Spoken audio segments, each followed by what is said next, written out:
Uzun siyosat dərsidəki 23-cü qism siyosat sirtqi qirarlıqı.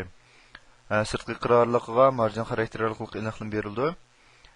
Bu marjin qiymati məş pədin qiymati oxşashla batlayasida naiti köp işletildi. Bununki əmli misal kodları qaraydigan bolsaq, məsələn, manada marjin qiymati 10 px, 0 px, 15 px, 5 px deb bəgən bolsa, sirtqi qirarlıqıdan tərtib boyunca üstü bunun o'ng tarafı, asti, sol tarafı shu to'rt qimmatniki orliq qismini ifodalaydi. Biz cho'qim buni usti, asti, o'ng, sol deb mushkil holatda buniki bu to'rt qimmatni yodqa bilishimiz kerak. Buniki ifodalashning bir necha xil usuli bor.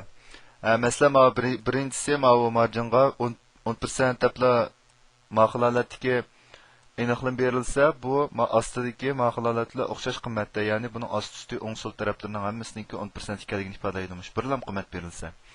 Agar buning ikki qimmat berilsa, birisi masalan 0.5 yana birisi 1 bo'lsa, oldidagisi buningki osti-ustining orliq ekanligini. Ikkinchi qimmat buningki o'ng sol tarafining qimmati ekanligini ifodalaydi, ikki qimmat berilsa. Lekin bu ba'zi vaqtlarda biz auto, ya'ni avtomatik to'g'rilanish degan ma'qulolatga qimmatni ko'ramiz. Masalan, ma'noda hozir sol tarafga olgan orliq qirorliq, sirtqi qirorliqqa 20 px, anakin ost-usti bilan o'ng tarafniki avtomatik to'g'rilansin deb ma'qulolat yozgan.